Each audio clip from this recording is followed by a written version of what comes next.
Sumayin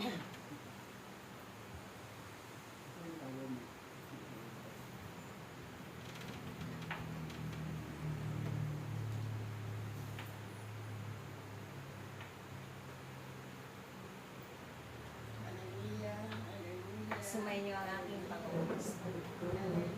Ipakita ninyo ang inyong mga ngiti aking hinahanap. Nalabis-labis kong dinananabigan. Sa araw-araw ng ating pagtitipan, lubos-lubos kong dinananabigan ang inyong pagparito sa itinakda ng Diyos na tipanan natin magpakailanman. Kaya ang tunay na umibig ay magiging makatotohanan sa kanyang mga paggawa. Dahil sa bawat gampanin ninyo, ang mga tungkulin na pinagkatiwala ng Diyos ay lagi ninyong nilalakpan ang pag-ibig at kagalakan upang magkamit ng kabuluhan ng lahat ng iyan ating mga. Huwag ninyong sasayangin ang inyong mga oras at panahon sa mga bagay na walang kabuluhan sa mundo.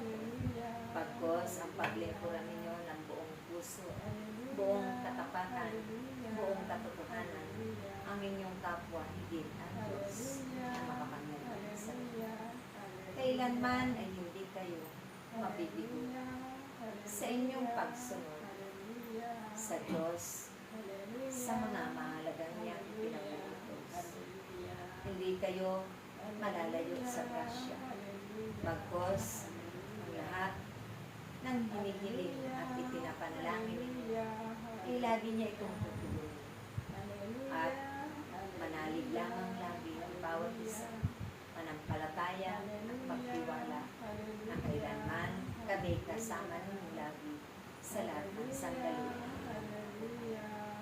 Hindi man ninyo makakayanan ang mga suliranin ninyo, ang mga pagsubok na nararanasan ninyo sa araw-araw ng inyong mga buhay.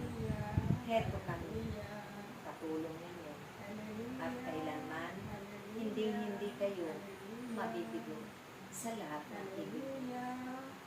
Kaya, ang pag-ibig ng Diyos na sumainyong mga puso ay huwag ninyong hayaan na maubos yan. Pagkos, lalo kayong mapuno ng pag-iibigan sa isa't isa.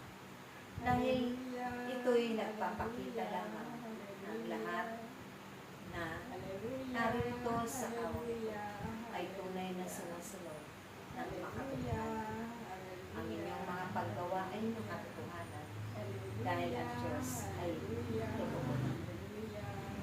Ano mang mga salita niya na inyong napag-aaralan, na pagbubulay-bulayan, ay malaki ang naitutulong nito sa pang-araw-araw ninyo. Kaya huwag kayong manghinawa aking mga anak. Ganapin ninyo ng buong kababaan ng kalooban lahat ng inyong pinangakuan sa Diyos kailanman. Sa bawat salinlahi ninyo, sila ang magkikinabang ng inyong mga pagpapagaling. Kaya, huwag ninyong panghinayangan ang lahat ng ito. Ito'y gagantimpalaan ng Diyos. Kayong lahat ay narito pa naglalakbay sa mundo. Kung kaya't paghandaan ninyo ang mga darating na panahon. Dahil ni isa man sa inyo ay walang nakakaalam kung kailan darating sa inyong mga buhay ng Diyos. Marami kayo nawang maitanim na kabutihan sa kapwa ninyo at maipalagana ang kahagi sa sanlibutan. Upang pagdating ng pagdang anihan, marami na kayong naitanim na kabutihan. Dahil ang lahat ng nagtatanim ng kabutihan ay aani rin ng kabutihan. Siksik, liglig at umaapaw, higit na sa sapat na inyong mga inaasahan. Kaya't panghawakan lamang ng bawat isa ang pangako ng Diyos at kailanman hindi kayo mabibigyan. Sumayin niyo ang pagkakaisa sa isa't isa at sumayin